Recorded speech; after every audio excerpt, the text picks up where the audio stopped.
Hi, how is it going? How are you?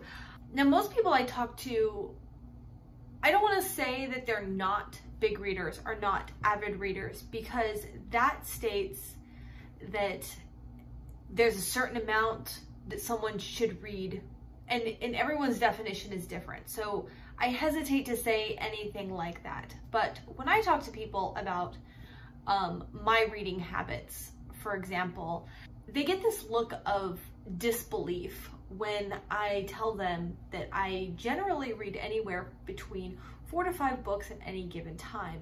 So I kind of just want to make this video to explain myself and show you how it's done. And also like maybe just a little bit about where that comes from, why it's important to me. Before I continue, I want to vehemently stress that there is absolutely nothing wrong with how much you read, how you read. I am absolutely not making this video to make anyone feel inferior or bad for not reading as much. Which brings me to maybe the reason why people think that they can't is plainly just because they don't have any desire to in the first place. And I think sometimes we kind of get caught up in what other people are doing without even realizing it. Like on the surface, we're like, oh, I know it's no competition and I don't care, but there's something sometimes inadvertently that happens to us inside that makes us feel like we should be doing something else. We should be doing it better, or we should be doing something like somebody else. So do not feel that way. So if you have no desire to, that's excellent. That's fine. That is great. In fact, to be absolutely completely honest, I'm not even sure the fact that I do like have a race with myself to read as much as I do is even the right thing to do, because while yeah, I can read a lot, I have to be completely candid in the fact that there's a lot of books on my list I forgot that I read. I can't even remember exactly what they're about. Sometimes I have a generalized feeling of, oh, I remember I really liked that, but it doesn't like stick out to me. And sometimes I wonder if maybe me trying to just read through, like just finish books, or, you know, try to read as much as possible means that I don't fully give a book all the attention. Maybe I could remember books better if I gave them more of my attention or something like that. But I have that's a whole topic for another day. Let's just get into the purpose of today's topic. So yeah, I just wanted to share what I do. Maybe it'll be inspiring, maybe you're just curious. So now that the disclaimer is out of the way, let's just get into it. I've been on BookTube for, I think, a little over 3 years. Next May will be 4 years. When I first started BookTube, I was adamantly a one book at a time kind of person, aside from reading for school, which is interesting because anyone who's gone to school, you have several books that you have to read at a time, even if they're textbooks, but it's different type of media, right? We'll come back around to this concept or this idea. But when it came to novels that I was reading, I was absolutely one book at a time kind of reader. I can't pinpoint exactly what it was that made me change. I think it was a combination of things. When you start BookTube, I think anyone who has a BookTube channel or is in the book community, maybe a blogger, whatever, you kind of feel like in a race, and that's kind of where I was going with that idea where you're like, I need to read more. And then even if you're not competing with other people as a creator, you need to constantly have more to make content about. And you get to a point where you're like, I keep mentioning the exact same books for everything. Like most people start out with doing like book tags, and you know, you keep going back to the same favorite books. You have to read more to have more options. So to make things more interesting. So that's kind of one big reason why I started my own business out of my garage. So I was fortunate enough to where I worked for myself. I could set my own rules. So I started listening to audiobooks as I was working. And unfortunately, the kind of work that I do as a dog groomer, I could absolutely completely focus on a book and still do my job and not sacrifice any attention for a book to do my job. I know a lot of people don't have a job where you can do that. Like, you have to be talking to people, which obviously you can't be listening to, or you have to be on the phone a lot, or writing or whatever. So you can't be listening to an audiobook. So I was pretty fortunate in that in my first year in booktube, I started just devouring so many books because I had so many hours I was working. I think I read like 150 books. Yeah, I read a ton of young adult fantasy during that time as well, listening to audiobooks. So that was about the time where I started reading like 2 books at a time, because I would have a physical book and then I'd have an audiobook. And then beyond that, I'm not really sure how I evolved. I remember trying for the longest time, I was like, I should add an ebook to this, because there's a lot of times where I don't want to be like carrying a book around or something like that. But then I just couldn't read on my phone. But I kept trying, and I actually came out with some videos a little over a year ago, I think, about, or probably 2 years now, how to read more and stuff.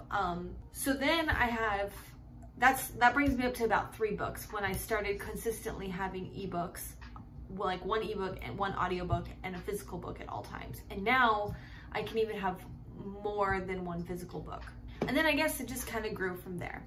So why do I even care? Why do I want to do this in the first place? Well, I feel like I'm constantly adding more and more books to my TBR that I still just don't even have time to read. So I feel like if I can just read as much as possible, I'll at least have half a chance to get through all the books that I really want to read in my lifetime, and it still won't live as long. But I have a personal race with myself, a personal competition to just experience all the books I possibly can before I die. I think that when you are part of a community like this, you are exposed to all the different types of books that are out there. I used to really just be like a young adult fantasy where I didn't really read thrillers. I wasn't really into reading like adult books or contemporary romance. And since booktube, I have changed my mind drastically. I keep wanting to try out all the different genres. So just being in the community has exposed me to everything that is out there. Before booktube, before I discovered booktube, I didn't really know what was out there unless there was like a movie about it, or it was in the media at some point, or I saw the cover and read the back of the book, or I wanted a vampire book. And if that's where it stopped, so there was really only a couple options in my mind that would even interest me before booktube, because, you know, I was just thinking about a bunch of other things and I wasn't constantly surrounded by all the potential amazing new favorite books that could be out there. So that's probably maybe another reason, which kind of puts people who are maybe in the booktube community or the bookish communities. All right, so why so many books at one time? Not why just focus on 1 book at a time? Well, I guess on one hand, I mean, I see it both ways. I truly do. On one hand, maybe if you focus your time on 1 book at a time, you could finish it faster. I think in my case, I'm a mood reader. I think a lot of people technically are mood readers. Maybe, I don't know if I've actually ever met someone that can just pick up a book when they're not in the mood, or maybe that's something that is unique to people who make it a habit to read every single day, whereas people who read 1 book, they only read when they're in the mood. Whereas people like me, we make it a habit to read every day, but my mood changes, and sometimes I'm not in the mood for, maybe I'm just really tired, but I still want to get my reading in, but so I pick up a book that's a little bit lighter. Or other days I'm really in the mood to like read a specific genre of book or be set in a specific mood, and so I want to pick up this other book. So I think maybe that accounts for maybe some of the difference as well. A big reason for me to be switching around is because, like, there are some books that are really big and daunting. Actually, I have one here. This book, which I started last year, made it about 70 pages out of over 700 pages. And it got slow, it got scary.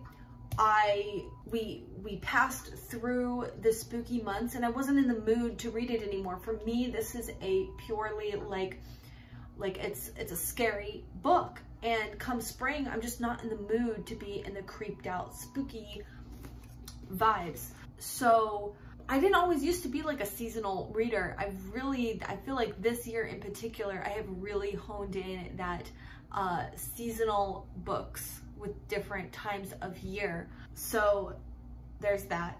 But yeah, I want to read this book.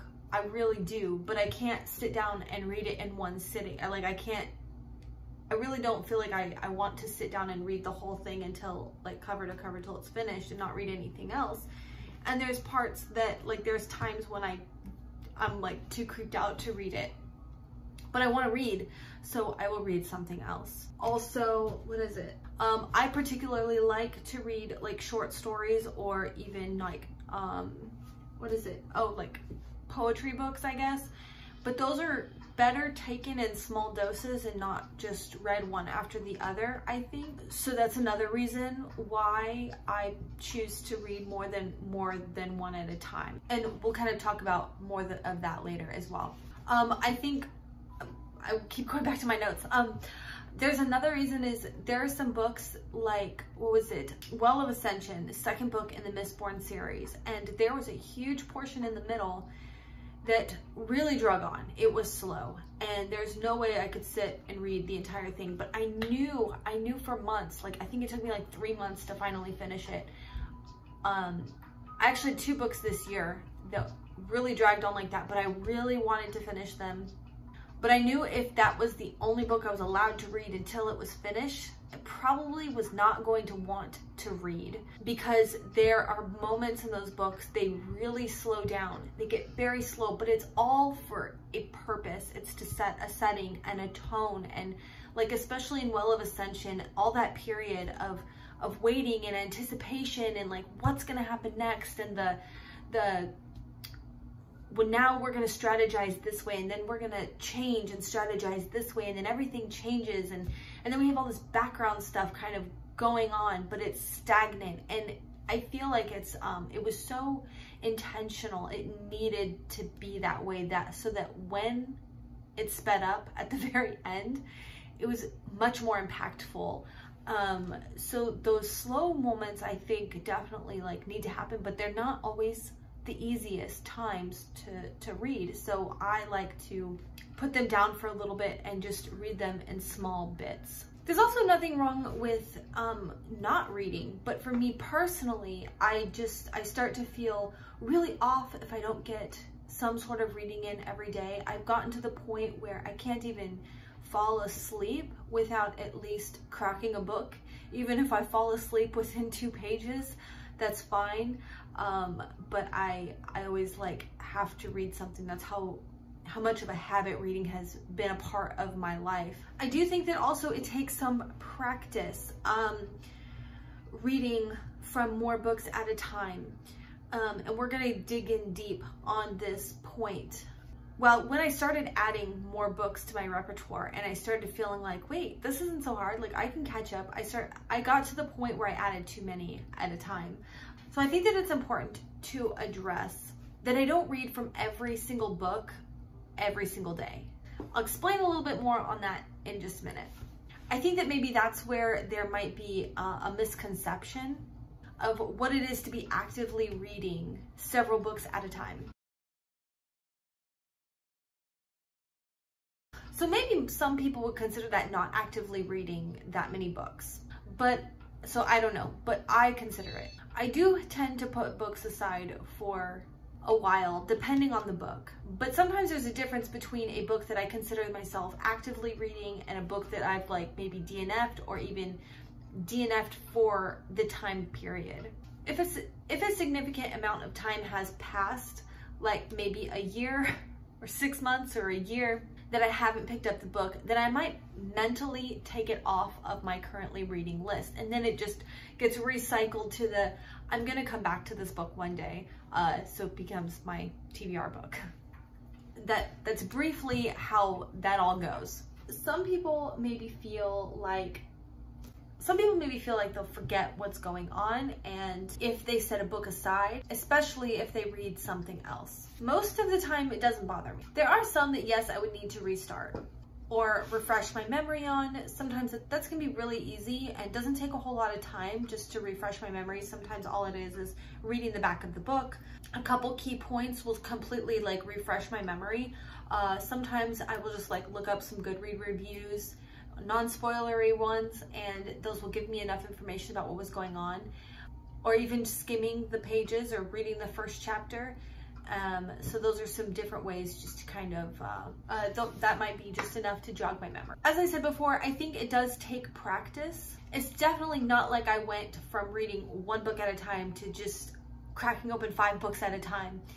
And sometimes it's not like I grab 5 books and start all of them from the beginning. I might be well into a book before I pick up another book. So I'm already like fully invested in that world before I start something else. And so I have all these different, like this one I started last month, this one I started a week ago, this one I'm starting today. So I'm at like different levels in each book. There are definitely periods through this trying to read more where I definitely bit off way more than I could chew. But that's kind of how I feel like with everything, that's how you get better and challenge yourself, like with anything in life. And there are those times where I felt completely overwhelmed and reading was stressing me out and I didn't like know where to start. So I just simply took them off my TBR list, or decided, like with anything, whenever you get overwhelmed, you're like, let me prioritize 1 or 2 and cast everything else aside, just forget about it. And sometimes you have to do that, and that's completely fine too. But you know, it's a little bit of practice. You start understanding your threshold. The next big tip I have is to choose variety. I feel like this is maybe honestly the most important one. Now, variety is different things. It can mean different things. First of all, I read a variety of formats. As I said, audiobook, physical book, ebook. I always have at least one of each. Even like I will always have a book checked out from my library as an audiobook. Like sometimes I'll check out several and they'll just be sitting on my bookshelf, my digital bookshelf. And sometimes I don't get around to them, but they're there. Just, you know, if I don't already have it on my digital bookshelf and I have like I'll be in a hurry going somewhere, so I don't have the time to pick out an audiobook. So I already have books I'm listening to in my bookshelf. So that's kind of one thing. And ebooks, I actually generally have several ebooks open too, but it's like, yeah. So because I read different formats, not only does it give me a variety of ways to listen to books, it also contributes to how many I'm able to read. If I only read physical books, I really would only maybe have 30 minutes, an hour a day to actually listen or read a book. Now, because I spend so much time in my car since the start of school, taking my kids, I spend at least 3 hours of time in the car. Actually, no, just kidding. Sometimes 4 hours a day in the car. That's 4 hours of listening to an audiobook, and I listen to my books 2 times the speed. So that's like an 8-hour book a day.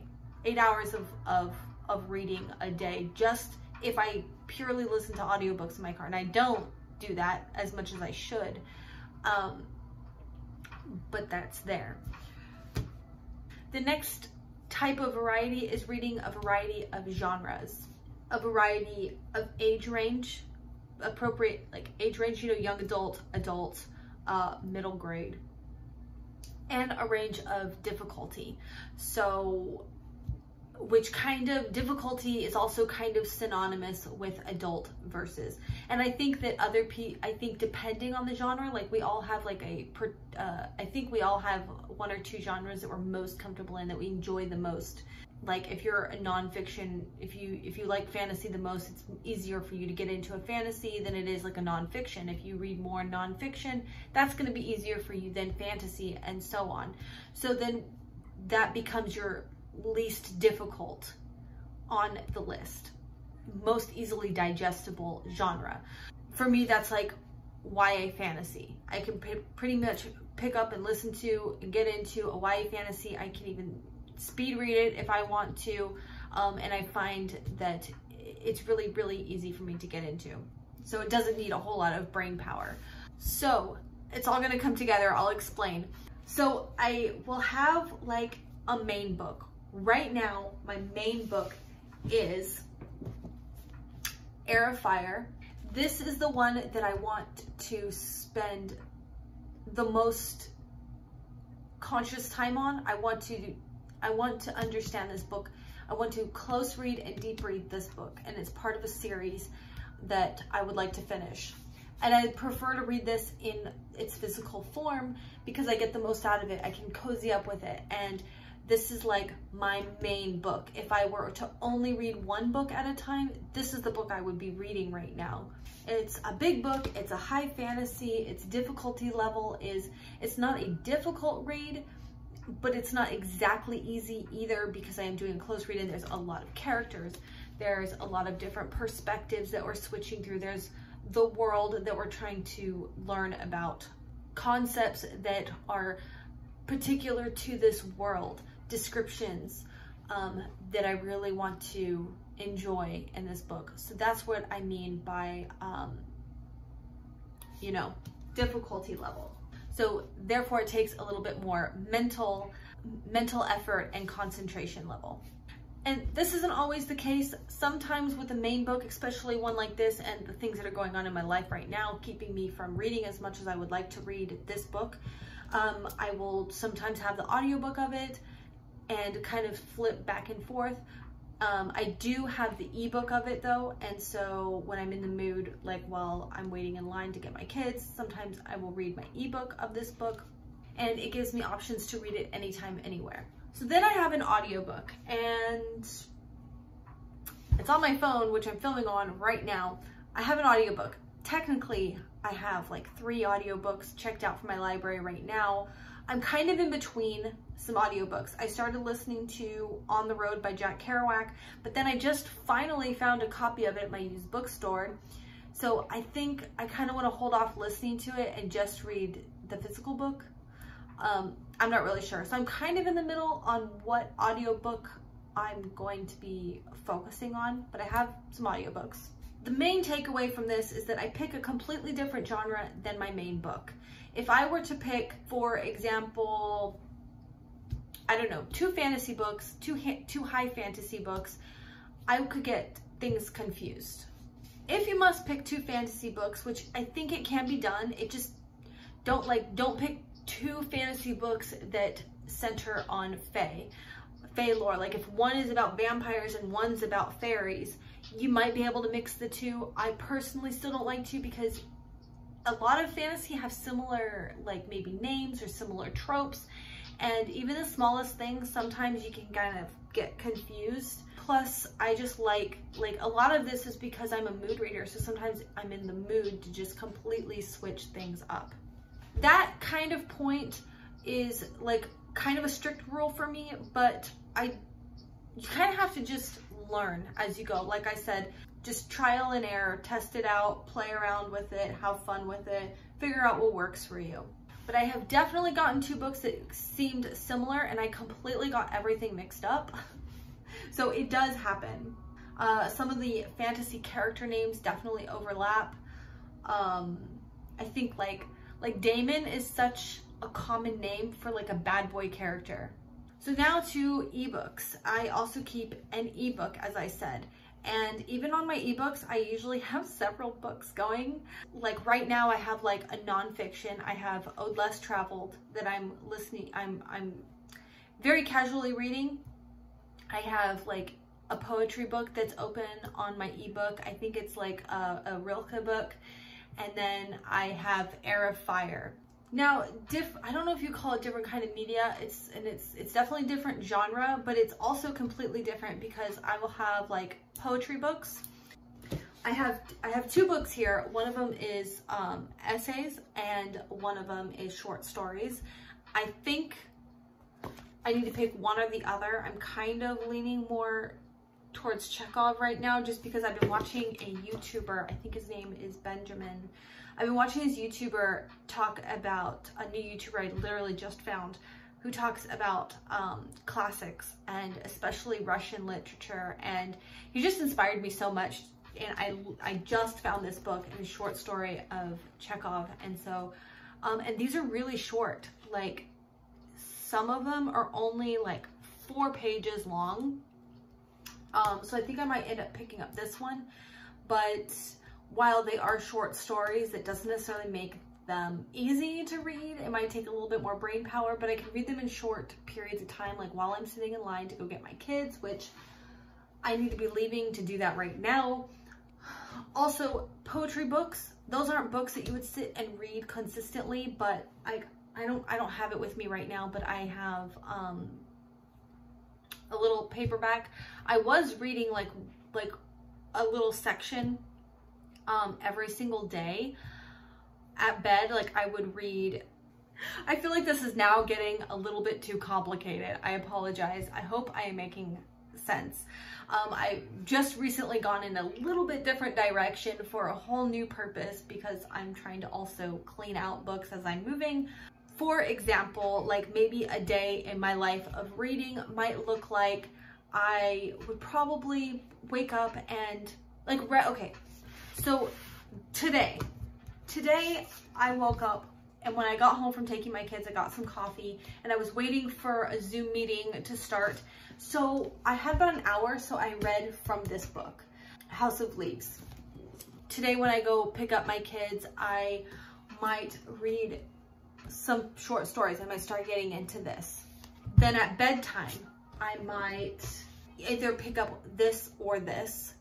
This one is a little bit more concentration. It kind of depends on how tired I am tonight. If I'm really tired and I don't want to get into it, or there's a slow part and I'm looking for something a little bit easier while I go to sleep, then I will probably pick up this one while the lights are on. And then once it's like lights out and I'm ready to like fall asleep, if I can't quite fall asleep, I might read from my ebook. And ideally, I might first lay down, read a couple poems, and then move to my novel. And that might be how an ideal reading day would be. And that would mean that I have read from 3, 4 books in that day. That's not how a typical day looks. However, like if I take my kids to karate, then I might read Air of Fire because I am a little bit more awake. I've got a good hour to just sit and read this in the car where they're doing their thing. So that's kind of how reading multiple books looks like. So this video is getting quite long and I do need to run, so I just want to do a really quick recap. Variety of formats: ebook, audiobook, physical book. Variety of genres and age ranges, you know, young adult, adult, nonfiction, short stories, poetry. This one is not a typical novel format either. It's quite an odd, different type of formatted book. So that's how you get the different variety. You don't want to pick like 2 similar topics that might get confused and overlap. And so that's technically, that's about it. Here's a different way to kind of think about it too, because while people think I can't read more than 1 book, if you read like news articles, blogs, Twitter and Facebook and follow along with those things, maybe watch a YouTube channel and maybe you watch 1 or 2 TV shows, you know, you're following along with more than 1 story all the time. Like I don't forget what's happening in Smallville if I also am watching. But anyways, so let me know if this was helpful. Do you read more than 1 book at a time, and what is your method? Until next time, and happy reading. Bye.